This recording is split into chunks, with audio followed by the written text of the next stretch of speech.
जाएगा सो जाएगा, सुबह होते जैसे तारे नजर नहीं आते हैं वैसे ही इंसान चला जाता है। कि कबीरा खड़ो बाजार में मांगे सबकी खैर, ना काहू से दोस्ती ना काहू से वैर। ये दुनिया पुरानी हकीकत है, हम नहीं थे तब भी ये थी, हम नहीं रहेंगे तब भी ये रहेगी, दुनिया चलती रहेगी। ये पुराना किस्सा है, यहाँ सदियां बीत गई, युग बीत गए, ये पुरानी हकीकत है। यहाँ कई आए कई चले गए, लेकिन दुनिया हकीकत है पुरानी, चल के रुकना है इसकी रवानी। नाम रह जाएगा आदमी का, क्या भरोसा है इस जिंदगी का। हम रहे ना मोहब्बत रहेगी, प्रेम रहेगा, भाव रहेगा, सद्भाव बचेगा, बाकी सब चला जाएगा। हम रहे ना मोहब्बत रहेगी, दास्तां अपनी दुनिया कहेगी। फर्ज पूरा करो बंदगी का, क्या भरोसा है इस जिंदगी का। माटी का पुतला है एक दिन माटी में मिल जाएगा, चिता की भड़कीली आग पर तेरा तन बदन जल जाएगा। न बाप बेटे का होगा न बेटा बाप का होगा, न मंदिर की निगाह होगी न मस्जिद का पता होगा, रहेगा नाम सिर्फ मालिक का, आखिर सभी फना होगा। क्या भरोसा है इस जिंदगी का। चिता भस्म लेपो गरल समनम दिकपट धरो, जटाधारी कंठे भुजंग पतिहारी पशुपते, कपाली भूतेषु भजते जगदीश को पदवी, भवानी तो पाड़ ग्रहण पर पाटी फलमिदम। शिवजी का श्रृंगार हो रहा है, उन्होंने भस्म लगा करके संसारियों को बताया मैं जा रहा हूँ विवाह करने, तुम भी करो, लेकिन इस बात का ख्याल रखो कि ये काया कायम नहीं रहती, एक न एक दिन खत्म होने वाली है। इस प्रकार भस्म लगा करके संसार के नाशवान होने का एक संकेत दिया है। आज का दूल्हा जाता है सोने चांदी के गहने पहनता है, लेकिन चंद्रशेखर जब ब्याहने जाते हैं तो भुजंग पहन करके जाते हैं। ऐसे संसार को बताया है कि तुम भी आभूषण पहनो जैसे मैं पहनता हूँ, लेकिन उसमें ज्यादा आसक्त मत हो जाओ। क्यों? क्योंकि तुम्हारे यही आभूषण तुम्हें भुजंग बन करके डस लेंगे। ज्यादा आसक्त हो गई तो ये बंधन बन सकती है, विश्वत हो सकती है, भयकारी हो सकती है। ज्यादा संपत्ति विपत्ति का रूप बन जाती है। एक सीमा में गहने पहनो, लेकिन गहनों के प्रति आसक्त ना हो। बिल्ली अपने बच्चे को पकड़ती है और चूहे को भी पकड़ती है, लेकिन दोनों की पकड़ में जमीन और आसमान का अंतर होता है। बच्चे को पकड़ती है तो और भाव होता है, चूहे को पकड़ती है तो और भाव होता है। पकड़ दोनों है, लेकिन दूसरे के प्रति शिकार की वृत्ति है, पहले में सलामती की वृत्ति है। तो गहने जरूर पहने, लेकिन उसके प्रति अनासक्ति का भाव लेकर के आए। शिव जी ने सर्पों के गहने पहन करके हमें ये सूचना दी है। तीसरी बात, जीव की शादी होती है तो हाथ में तलवार लेकर के जाता है, कटारी लेके जाता है, और शिवजी की शादी होती है तो वो हाथ में त्रिशूल लेकर के जाते हैं। त्रिशूल का शब्दार्थ है 3 प्रकार के शूल, काम, क्रोध, लोभ। ये 3 शूल हैं। इन तीनों को अपने काबू में रखो, और इन तीनों को काबू में रख कर के शिवजी ब्याहने के लिए गए। इससे उन्होंने संसार को बताया कि इन तीनों दुर्गुणों पर उनका पूर्ण नियंत्रण है। वे जहां चाहें अपना त्रिशूल फेंक सकते हैं। शिवजी पर उनका काबू नहीं है, बल्कि शिवजी का उन पर काबू है। इस प्रकार उन्होंने दुर्गुणों पर विजय पाने की शिक्षा दी है। वो काम को काबू में रखकर, क्रोध को काबू में रख करके, लोभ को काबू में रख करके शादी के लिए जा रहे हैं। चौथी बात यह है आज का दुल्हा जब जाता है तो घोड़े पर बैठ करके जाता है, लेकिन शिवजी की जब शादी होती है वो तो नंदी की सवारी करते हैं। और नंदी को भारतीय संस्कृति में धर्म का प्रतीक माना गया है। सत्य, दया, दान और तप, इन 4 चरणों पर ये नंदी खड़ा है। इसके माध्यम से शिवजी ने दुनिया को बताया कि शादी के लिए जाते समय वो धर्म की सवारी करते हैं, अधर्म की नहीं। ज्यादातर लोग शादी के बाद धर्म से चूक जाते हैं।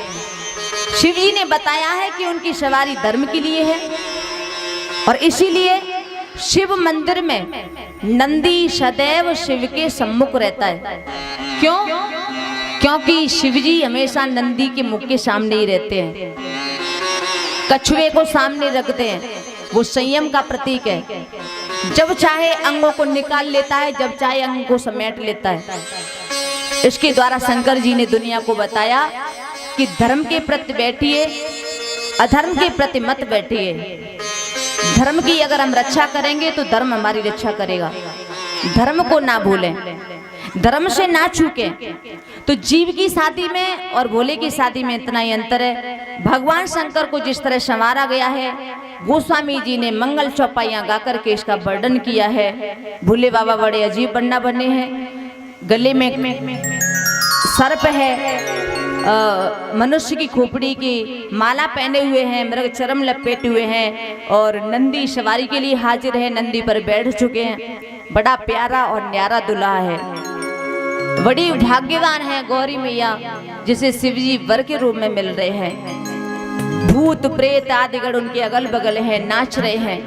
देवता और देवांगनाएं आपस में कहने लगी, भैया ऐसा दुल्हा तो हमने कभी नहीं देखा। और कन्या पता नहीं इसे वरण करेगी कि नहीं। शिवजी ने भस्म लगाए हुए रखी है, खोपड़ी की माला पहने हुए हैं। अब उनके सामने पीतांबरधारी कैसे चले? उनकी प्रतिष्ठा पर आंच आ रही है। देवता कहने लगे कैसा करते हैं कि शिवजी से हम अलग चलते हैं। ब्रह्मा जी ने सभी देवताओं को डांटा, कहा कि शादी उनकी हो रही है, तुम्हारी नहीं। तुम उनसे अलग चलोगे, और कहीं वो नाराज हो गए, कह दिया कि चलो मुझे नहीं करनी शादी, तो तुम सबके सब मारे जाओगे। इसलिए कोई भी ऐसा भाव मन में नहीं लाएगा। देवताओं का मन तो करता है अलग रहने को, लेकिन ब्रह्मा जी ने आदेश दे दिया कि तुम्हें साथ चलना है। लेकिन शिव जी उनके मन की भावना को समझ गए हैं। उन्होंने कहा कि तुम मेरे साथ नहीं जाना चाहते तो मेरे साथ मत जाओ, मैं तो अपने समाज को बुलाता हूँ। ऐसा सोच करके शंकर भगवान ने अपने भूत समाज को आदेश दे दिया कि संसार के मरघटों से भूत निकल निकल करके आने लगे हैं। दुनिया के शमशानों से असंख्यों भूत प्रेत उमड़ पड़े हैं और भूतों का वर्णन किया गया है। भूत समाज का ऐसे चित्र विचित्र भूत आए हैं। कुछ अपावन है, कुछ पावन है, कुछ रक्त पी रहे हैं, कोई गंगा जल पी रहा है। किसी के मनुष्य के चेहरे हैं, किसी के पशु के चेहरे हैं। लेकिन जितने भी आ रहे हैं उन सभी को प्रभु ने स्वीकार किया है। वो हमको बताना चाहते हैं कि कोई सबल हो या निर्बल हो, पावन हो या अपावन हो, कैसा भी हो, एक बार वो मेरे पास आ जाए, मैं उसको स्वीकार करता हूँ। देखो, गंगा के तट पे जब हम स्नान करने के लिए जाते हैं तो गंगा हमें ये नहीं पूछती कि तुम मेरे अंदर स्नान करने के लायक हो या नहीं। आप गंगा में स्नान करोगे तो वो आपको पावन कर देगी। उसी तरह से ये गंगाधर है, हमारे शिवजी जिनके सिर पे गंगा बहती है, तो वो भी, उनका भी स्वभाव ऐसा ही है कि कोई भी उनके पास रहता है, पावन हो या अपावन हो, वो सभी को स्वीकार करते हैं। बाहर से लोग बिगड़े हुए होते हैं लेकिन अंदर से तो सब अच्छे ही होते हैं। भीतर से कौन बिगड़ता है? मानसिक स्थिति, समाज की व्यवस्था, ये सब मनुष्य को बिगाड़ देते हैं, लेकिन आत्मा तो सभी की पावन होती है।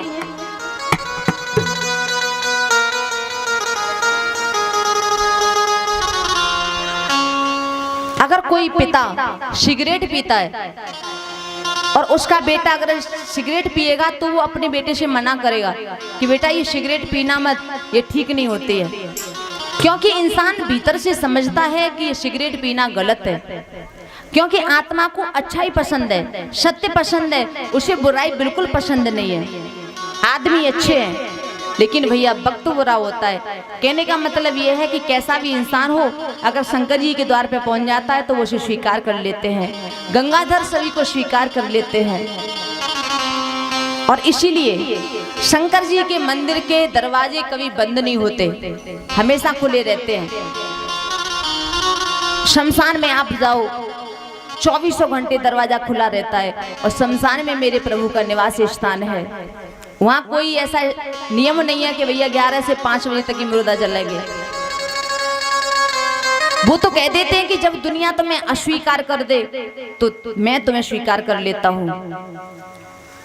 कितना भी प्यारा पति हो, कितना भी प्यारा बेटा हो, कितना ही भाव भरा बंधन हो, कितना भी प्यारा रिश्ता हो, लेकिन मौत के बाद कोई भी उस आदमी को रखने के लिए तैयार नहीं होता है। और जब सारी दुनिया विदा कर देती है तो शिव का स्थान उसे स्वीकार करता है। शंकर जी कहते हैं कि चले आओ, और ऐसा आतिथ्य करते हैं, ऐसा सत्कार करते हैं कि बाद में फिर कभी विदा नहीं करते। इतना प्यारा मकान है, वहाँ पे स्वागत होता है और मेहमान को कभी विदाई नहीं दी जाती है। सोने देते हैं, सो जाओ, विश्राम करो, क्योंकि तुमने संसार में बहुत परेशानियां झेली हैं। शंकर जी का ये सिद्धांत है कि वो सबको स्वीकार करते हैं। यदि इस सिद्धांत को जीवन में समझ लें तो जीवन धन्य हो जाएगा। लेकिन भैया हम व्याख्या कर सकते हैं, समझ नहीं सकते। कथा सुन सकते हैं लेकिन जीवन में धारण नहीं कर सकते हैं। जब चरितार्थ करने का प्रश्न आता है तो बड़े बड़े पीछे हट जाते हैं, बड़े बड़े लोग भाग जाते हैं। संस्कृत की, शंकर जी की बड़ी प्यारी संस्कृति है स्वीकार करने की, पाने की। तो जैसा आया था भगवान जी ने उसे स्वीकार किया, कोई भी आया सबको स्वीकार किया है। भीड़ बढ़ती गई, भीड़ बढ़ती गई है। बाराती इतने बढ़ गए कि देवता लोग और उनकी पत्नियां सब कहने लगी कि जस दुल्हू तस बनी वराता, जैसा दुल्हा है वैसी वरात है। और बड़ा ही कौतुक रहा है, सभी गुणगान करते हुए चले जा रहे हैं, बड़े प्रसन्न हैं, नंदी पर बैठे हैं और भोले बाबा स्वयं डमरू बजाने लगे। दुल्हा खुद वाद्य बजा रहा है, देवता लोग मुस्कुरा रहे हैं कि अब जमी बारात। दुल्हा खुद बजा रहा है डमरू।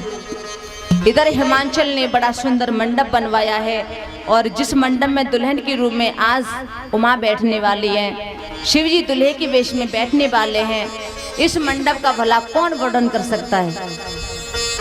पर्वत, सरताएं, सरोवर, सागर, वृक्ष सब देह रूप लेकर के हिमाचल के घर में मेहमान बनकर के आ रहे हैं। काफी भीड़ एकत्रित हो गई है। हिमाचल की बेटी की शादी हो रही है, पूरा नगर संवारा गया है। सबके मन में मनोरथ है कि हमारी पार्वती ने इतनी तपस्या की है तो उसका पति भी बड़ा सुंदर होगा, उसका दुल्हा बड़ा सुंदर होगा। पूरा गांव इंतजार कर रहा है, सम्मान के लिए पूरा गांव बाहर खड़ा है। तो इधर भोले बाबा की बारात चली। सबसे आगे ऐरावत हाथी पर बैठ करके इंद्र आए हैं, फिर उनके पीछे विष्णु भगवान, फिर ब्रह्मा जी और उसके पीछे शिव जी और फिर उनकी बारात। अब बारात चलते चलते हिमाचल की सीम में पहुंची है। गांव वालों ने बारात को देखा, सबसे आगे इंद्र आया है हाथी पर। गांव वाले कहने लगे भैया दूल्हा तो अच्छा है, हाथी पे आया है। इंद्र ने कहा कि मैं दूल्हा नहीं हूं, दूल्हा पीछे है। फिर गांव वाले पीछे गए, पीछे विष्णु भगवान को देखा, कहने लगे भैया ये तो आगे वाले से भी सुंदर है, दूल्हा अच्छा है। विष्णु भगवान ने कहा मैं दूल्हा नहीं हूं, दूल्हा पीछे है। फिर पीछे गए, ब्रह्मा जी को देखा, ब्रह्मा जी को देख करके कहने लगे भैया ये वरना कैसा है, इसके तो 4 सिर हैं, ये रात को कैसे सोते होंगे। ब्रह्मा जी ने कहा मैं वरना नहीं हूं, वरना तो और पीछे है। अब बच्चे गए पीछे, लोगों ने पीछे जाकर के देखा, भगवान शिव को देखा है तो बड़ी गड़बड़ हो गई।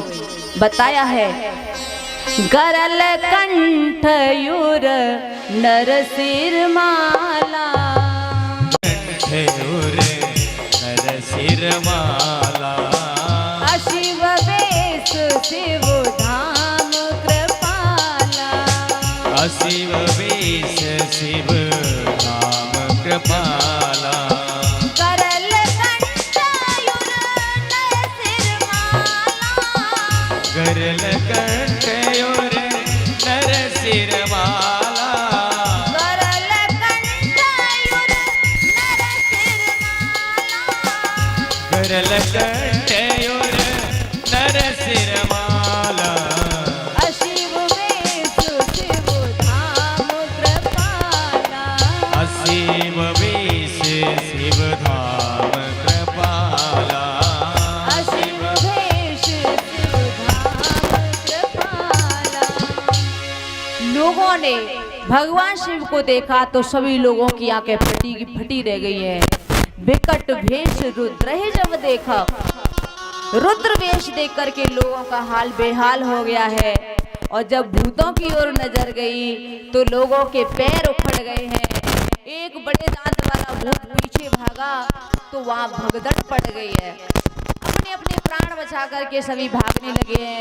कुछ नीचे गिरते जा रहे हैं। बचाओ बचाओ ऐसा शोर होने लगा है। चारों ओर चीख पुकार होने लगी है। ऐसा देखा तो शंकर जी भृंगी से बोले, लाला यहाँ पे ये कौन सा रिवाज है कि बारात को देख कर के लोग भागने लगते हैं। भृंगी ने कहा, महाराज ये रिवाज नहीं है, ये तो आपके जो भूत भैया आए हैं ना, उनकी मेहरबानी है, इसीलिए हो रहा है ये सब कुछ। अब भैया कितने लोग भाग रहे हैं, कोई कोई तो घर का दरवाजा भी भूल गए। सबकी दशा खराब हो गई है। पूरे गांव में आतंक छा गया है। गली गली में लोग परेशान हैं। कुछ कहने लगे, अरे भैया ये दुल्हा नहीं, ये तो यमराज आया है, अब कोई नहीं बचेगा। ऐसा कहते हैं सभी लोग थर थर कांप रहे हैं। कहते हैं भैया दुल्हा के साथ में तो भूत ही भूत है, अब तो जिस पर ईश्वर की कृपा होगी वही बचेगा, नहीं तो कोई बचने वाला नहीं है। भोले बाबा को और कोई दिखाई नहीं देता है। सुबह से शाम हो गई, कोई बारात को पानी की भी पूछने नहीं आया। अब जब कोई पानी की पूछने नहीं आया तो भोले बाबा के जो भूत बाराती थे वो कहने लगे, बाबा हमने तो सुना था कि तुम्हारी बारात में जाएंगे तो बड़ी अच्छी खातिरदारी होगी, लेकिन यहाँ तो कोई पानी की भी पूछने नहीं आ रहा है। यहाँ तो हमें बड़ी भूख लगी है, कुछ खाने को दिला दो, कुछ खाने को दिला दो।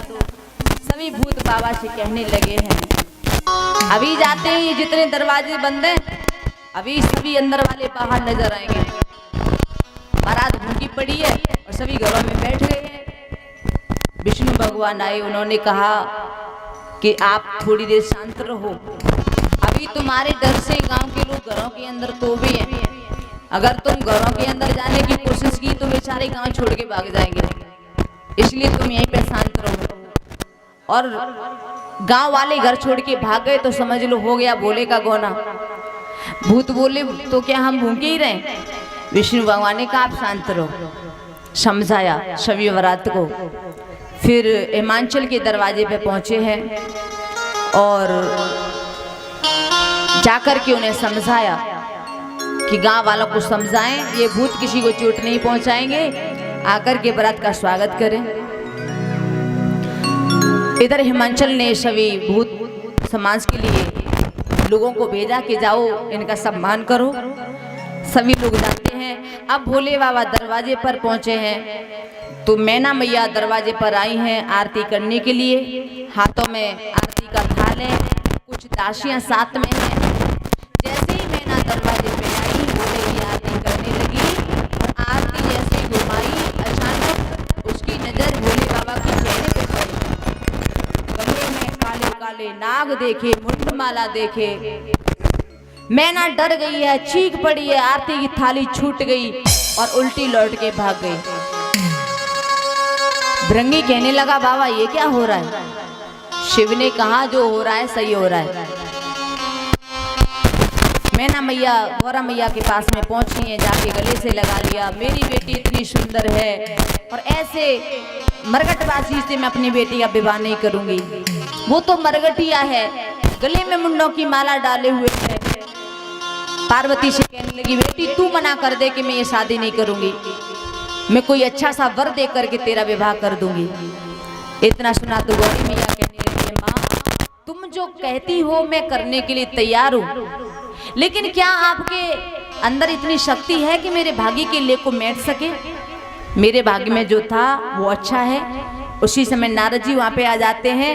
मैना मैया नारद जी से भला बुरा कहने लगी। नारद जी ने कहा, मैना तेरी आंखों पे ये मोह का पर्दा पड़ा हुआ है। दुल्हे को तू मरगटिया समझ रही है, वो देवों के देव महादेव है, और जिसे तू अपनी बेटी समझ रही है ये आदि शक्ति भवानी है। पहले जन्म में ये दक्ष की बेटी रह चुकी है, और उस समय इसने शिव जी के लिए अपना शरीर त्याग दिया था। अब ये तुम्हारी बेटी बन करके आई है। शिव और सती को कोई अलग नहीं कर सकता, इनका आदि और अंत एक साथ ही होना है।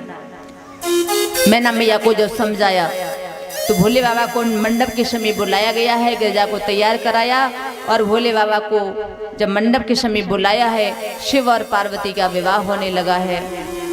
हिमांचल अपनी बेटी का कन्यादान कर रहे हैं, देवता फूलों की वर्षा करने लगे हैं, उमा शंकर की जय जयकार होने लगी है, और गिरजा मैया के भावर पड़ने लगे हैं, और दोनों के फेरे शुरू हो रहे हैं। मंगलमुखियाँ गीत गाने लगी हैं।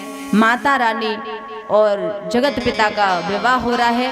इस खुशी में गीत गा लें, मैं भी गाती हूँ, आप भी गाएंगे बड़े भाव से कि अरे पड़े रही देखो भामरिया भवानी शंभू की, पड़ रही देखो भामरिया भवानी शंभू की, पड़ रही देखो भामरिया भवानी शंभू, भवानी शंभू की, भवानी शंभू ओ भवानी शंभू की, भवानी शंभू की, भवानी शंभू की, भवानी शंभू की, भवानी शंभू की, भवानी शंभू की, पड़े रही देखो भामरिया भवानी शंभू की, पड़े रही देखो भामरिया भवानी शंभू की।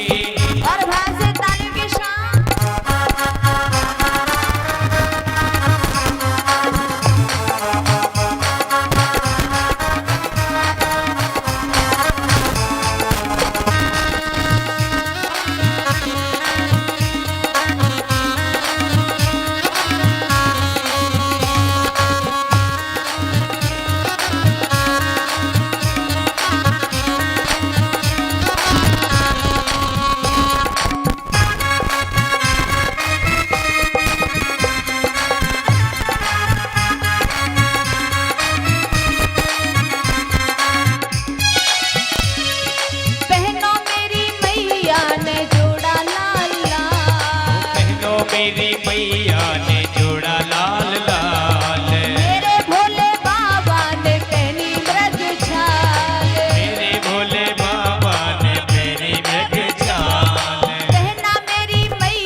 उमापति महादेव की।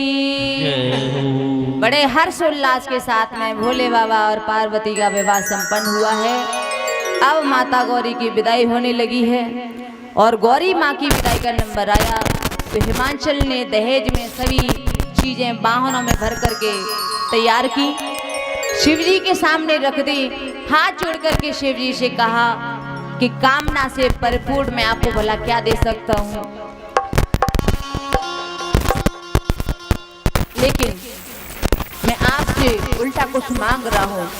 आप संसार के स्वामी हो, एक बात का ख्याल रखना। नाथ युमा मम प्राण सन ग्रह किंकरी करे हो, क्षम्यो सकल अपराध अब होए प्रसन्न वरदे। हे करतार, हमारी बेटी हमारा प्राण है और भोलेनाथ आप अपने घर की उसे दासी समझें। और महाराज हमारी बेटी अगर कोई गलती कर दे तो उसे पार्वती की गलती मत मानना, उसे उसके माता पिता हिमांचल और मैना की गलती मानना। ऐसा समझ कर के मेरी बेटी को क्षमा प्रदान कर देना। ऐसा सुना तो शिवजी अपने ससुर को शांत करते हैं। इधर बेटी की विदाई के बाजे बजने लगे हैं, सेनाइयों ने विदाई के स्वर छेड़ दिए हैं। पूरे गांव के लोगों की आंखों में आंसू आ गए हैं, क्योंकि आज हिमांचल की बेटी पति के घर जा रही है। बुरा हिमांचल पे गलने लगा है। सभी सखियों से उमा मिल रही हैं, सब रो रहे हैं, बेटी की विदाई है ना। और जब मैना के चरणों में पार्वती ने वंदन किया, कहा कि माँ मुझे आशीर्वाद दे दो, और बेटी को देखा तो माँ मैना रोने लगी हैं। अपने बेटी को जाते हुए देख करके मैना आज विधाता से कहने लगी है कि कत विधि सृजी नार जग माही, पराधीन सपने सुकुनाही। हे विधाता, तुमने इस संसार में नारी को क्यों बनाया, और बनाया तो फिर उसका सारा जीवन पराधीन कर दिया। बेटी होती है तो माँ बाप के अधीन रहती है, विवाह हो जाता है तो पति के अधीन रहना पड़ता है, बच्चे हो जाते हैं तो बच्चों के अधीन रहना पड़ता है। पूरा जीवन नारी का भारतीय परंपरा में पराधीन में बीतता है। बेटी को जाता देख करके मैना उस विधाता को दोष देने लगी है। तो भक्तों, भारतीय विचारधारा है कि यहाँ पर महिला स्वयं पराधीनता कबूल करती है। भारतवर्ष में नारी समाज को बलिदान के रूप में देखा जाता है, और नारी का जो बलिदान है वो बड़ा अद्भुत है। मैथिली शरण गुप्त ने लिखा है कि अबला जीवन हाय तुम्हारी यही कहानी, आंचल में है दूध और आंखों में पानी। नारी का जीवन ही ऐसा है, आंखों में पानी है, आंचल में दूध है। उसने दुनिया को दूध पिलाया, लेकिन लोगों ने उसको आंसू दिए। यही तो नारी का जीवन है। इसीलिए मैना रो रही है कि नारी को तुमने क्यों बनाया विधाता, नारी का सर्जन तुमने क्यों किया। बेटी को बार बार गले से लगाती है, माँ संस्कार देती है, दीक्षा देती है। करे हो सदा शंकर पद पूजा, नार धर्म पति देव न दूजा। बेटी शिव के चरणों में सदा पूजा करती रहना, यही नारी का धर्म है। पति को ईश्वर मानकर के उसकी सेवा करना, ये भारत की संस्कृति है, ये हमारे देश की परंपरा है। अपने पति को परमात्मा मानियो बेटी, उसके चरणों की दासी बन के रहना। बेटी रो रही है, माँ रो रही है, सखियां रो रही हैं, अभी अभी अलग होना है। तभी हिमांचल आ गए हैं। मैना ने कहा बेटी अपने पिता के चरणों को छुओ। और जब भवानी दौड़ी है हिमांचल के चरणों में, जब पार्वती मैया ने वंदन किया है तो हिमांचल की स्थिरता हिल उठी है। हिमांचल रोने लगे हैं जब बेटी की विदाई हुई। बाबा जी कहते हैं कि बेटी को देखा तो हिमांचल अपने धैर्य को खो बैठे हैं। हिमांचल कहते हैं कि बेटी तू चली जाएगी तो तेरे बिना इस महल में मैं कैसे रहूंगा, बाहर से आऊंगा तो गिरजा बेटी कहकर के किसे बुलाऊंगा। जिस बच्ची को गोद में खिलाया, उंगली पकड़ के चलना सिखाया, आज उसे विदाई कैसे दूं। ये जुदाई मेरे से बर्दाश्त नहीं हो रही है। हिमांचल का हाल बेहाल है, और अब तो हिमांचल ही नहीं, बेटी की विदाई पर हर पिता का यही हाल होता है। बेटी की विदाई पर तो राजा जनक विदेह थे, ज्ञानी थे, लेकिन बहुत रोए थे। कितना भी बड़ा पाप क्यों न हो, कितना ही महान पिता क्यों न हो, कितना ही मजबूत हृदय का पिता क्यों न हो, लेकिन जब बेटी की विदाई होती है तो हर पिता की आंखें भर आती हैं। महर्षि कण्व, जिन्होंने शकुंतला नाम की लड़की को सिर्फ पाला था, उनकी बेटी नहीं थी, खून का कोई रिश्ता नहीं था, लेकिन जब उसको विदा किया था तो वृक्ष की लताओं को पकड़ पकड़ के रोते थे, बच्चों की तरह रोते थे। एक पालक पिता बनकर के जब एक ऋषि की, एक संत की ऐसी हालत हो सकती है, तो संसारियों की क्या हालत होती होगी। जाओ बेटी, ध्यान देना, गृहस्थी में बाप बेटे का संबंध जरूर अच्छा है, लेकिन हमारी संस्कृति में पिता और पुत्री का संबंध बड़ा ही अनोखा है, बड़ा निस्वार्थ है। बेटी को विदा करते वक्त कोई पिता अपने आप को संभाल नहीं सकता। क्यों? उसका कारण सब जानते हैं कि पिता सबको संभालता है, लेकिन पिता को संभालने वाली अगर कोई है तो वो बेटी है।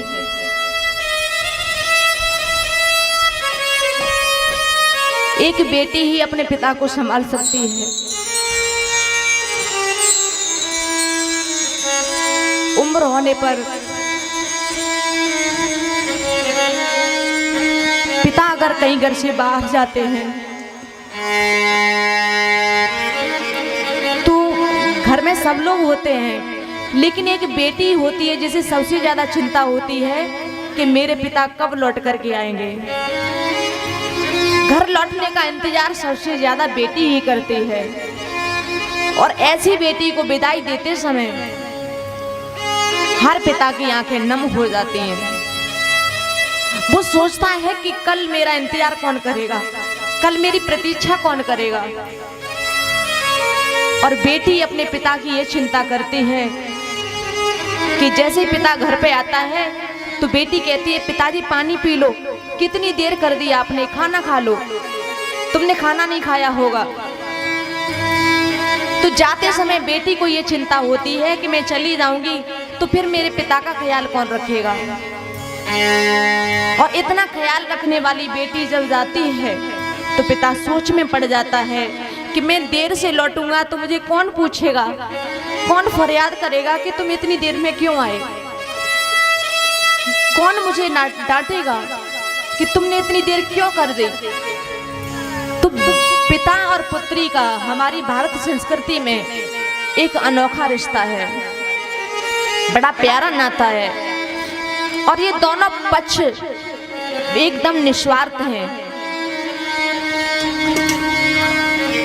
18, 19, 20 साल की बेटी हो जाए तो मेरे पिता, मेरे भाई, मेरा घर, ये मेरापन रहता है। उसको पिता के घर में 20 साल तक एक घर को अपना मानती है। ये मेरा घर है, ये मेरी गाड़ी है, ये मेरापन रहता है। लेकिन जब उसकी शादी हो जाती है तो सब कुछ छूट जाता है। सफेद वस्त्रों में बड़ा संन्यास होता है।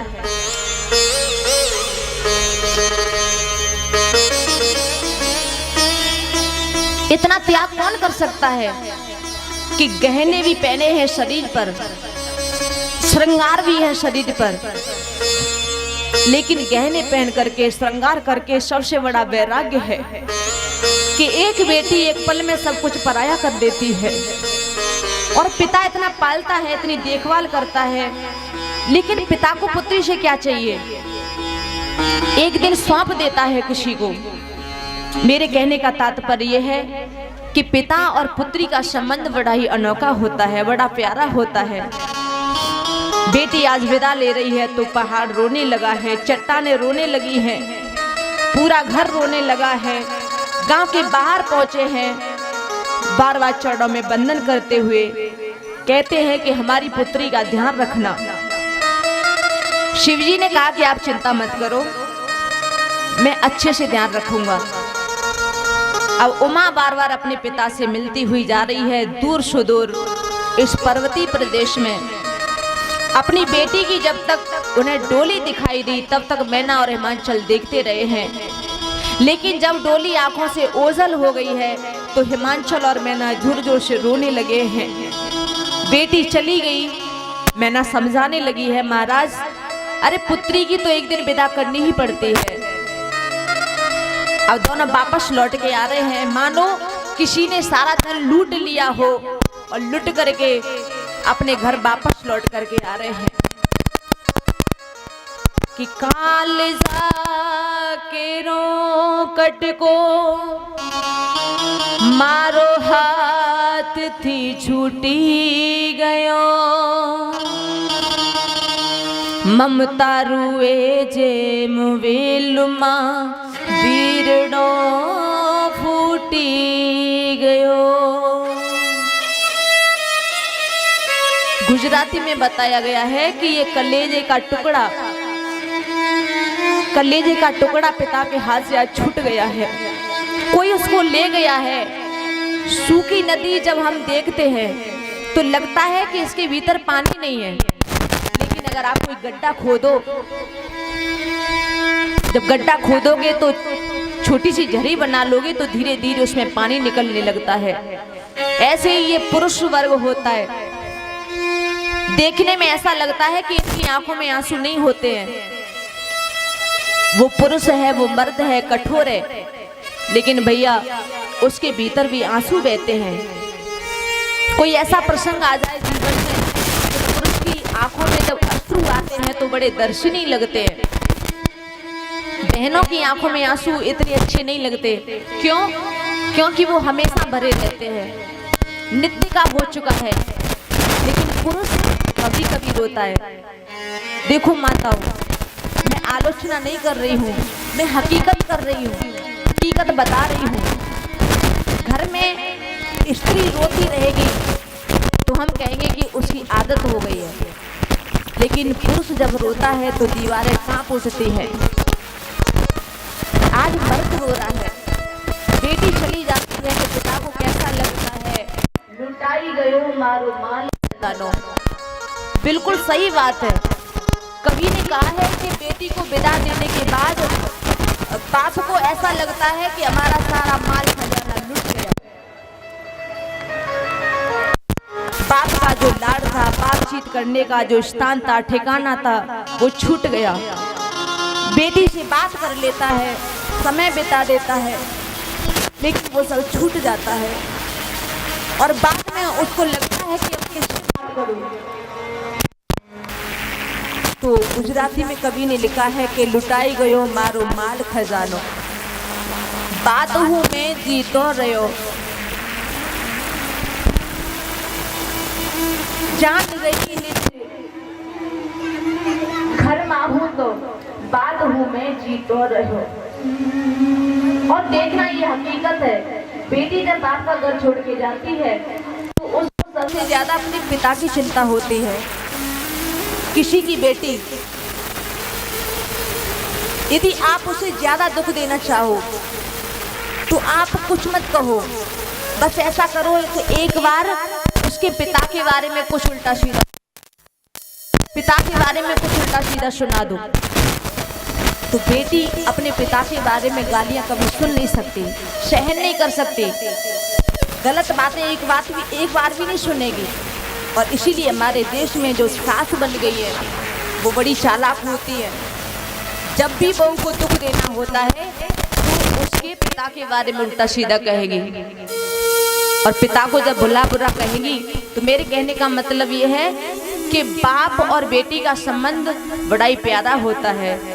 आज हिमांचल की बेटी चली गई है माता पिता को छोड़ करके, हिमांचल बहुत रोए हैं। उसके बाद मेहमानों को विदा किया गया है। फिर कुछ समय के बाद हिमांचल शांत हुए। भगवान भोलेनाथ पार्वती को लेकर के कैलाश पे पहुंचे हैं और कुछ समय बाद पार्वती मैया ने एक पुत्र को जन्म दिया जिनका नाम है कार्तिकेय। और इन्हीं कार्तिकेय के द्वारा तारकासुर दैत्य का वध हुआ तो देवता को शांति मिली। तो भगवान शिव और पार्वती का चरित्र बहुत बड़ा है, इसे 1 या 2 दिन में नहीं सुनाया जा सकता, मैंने तो केवल इशारा किया है। तुलसी बाबा ने भी लिखा है, चरित सिंधु गिरिजारमन वेद न पावहि पारु, वरने तुलसी दास किमे अतिमति मंद गमारु। शिव का चरित्र सागर है, वेद भी इसका पार नहीं पा सकते हैं। तो तुलसीदास तो एक मतिमंद गंवार है और प्रभु की लीला बड़ी अपार है। आज प्रभु का प्रसंग यहीं पे समापन होता है, आगे की कथाएं आप कल सुनेंगे। तो बड़े भाव से भगवान का कीर्तन बोले, फिर आरती होगी तो प्रसाद लेकर के तभी जाएंगे। बड़े भाव से मीठी मीठी ताल के साथ में भगवान का संकीर्तन बोलेंगे।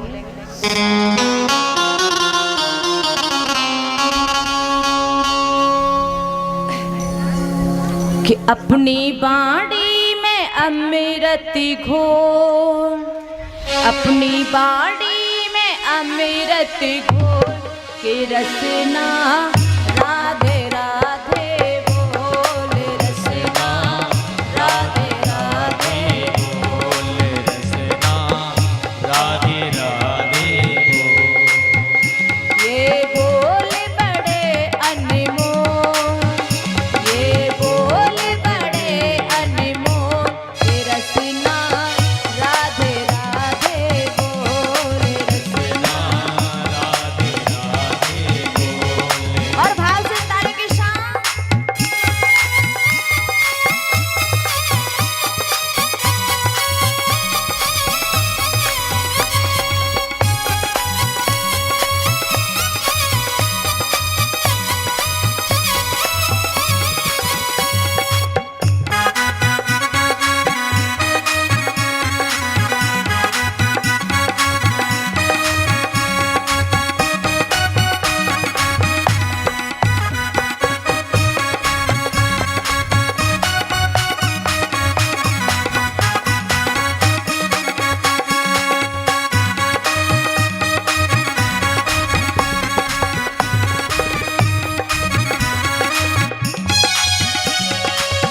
राधा जी बरसाने वाली, राधा जी जसवाने दुलारी, राधा जी बरसाने वाली, राधा जी जसवाने दुलारी।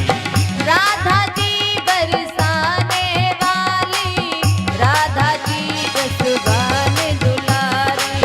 राधा जी जसवाने दुलारी, राधा जी जसवाने दुलारी। कोई अक्षर का सारे जगत में,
बिहारी लाल की जय। शंकर भगवान की जय। कृष्ण कन्हैया लाल की जय। राधे रानी सरकार की जय तेरी आरती गाऊं बांके बिहारी तेरी आरती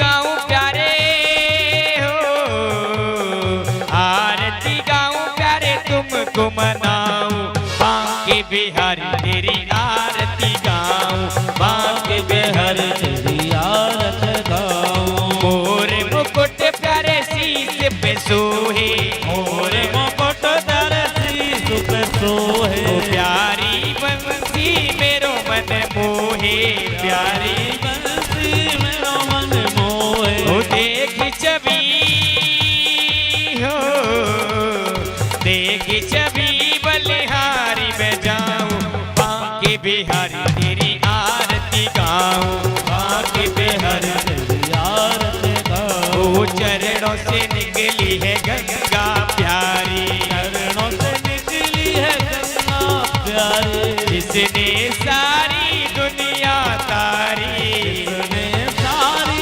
दुनिया तारी उन चरणों के हो उन चरणों के दर्शन पाऊं बांके बिहारी तेरी आरती गाऊं बांके बिहारी तेरी आरती गाऊं दास अनाथ के नाथ आप हो दास अनाथ के नाथ आप हो सुख दुख जीवन प्यारे साथ आप हो सुख दुख जीवन प्यारे साथ आप हो हरि चरणों में हो हरि चरणों में शीश झुकाऊं बांके बिहारी तेरी आरती गाऊं बांके बिहारी तेरी आरती गाऊं ओ श्री हरिदास के प्यारे तुम हो श्री हरिदास के प्यारे तुम हो मेरे मोहन जीवन धन हो मेरे मोहन जीवन धन हो देख युगल छवि हो देख युगल छवि बल बल जाऊं बांके बिहारी तेरी आरती गाऊं बांके बिहारी तेरी आरती गाऊं ओ बांके बिहारी तेरी आरती गाऊं बांके बिहारी तेरी आरती गाऊं कर्पूर गौरम करुणावतारम संसार सारम भुजगेन्द्रहारम सदा वसंतम हृदयारविंदे भवं भवानी सहितं नमामि त्वमेव माता च पिता त्वमेव त्वमेव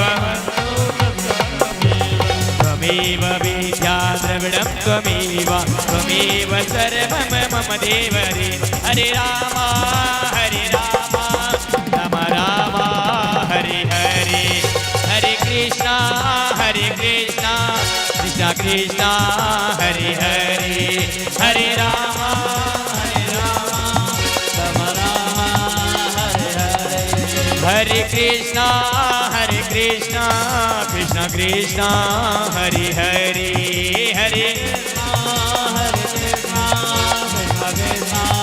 हरे हरे ओ राम राम हरे हरे कृष्णा कृष्णा हरे हरे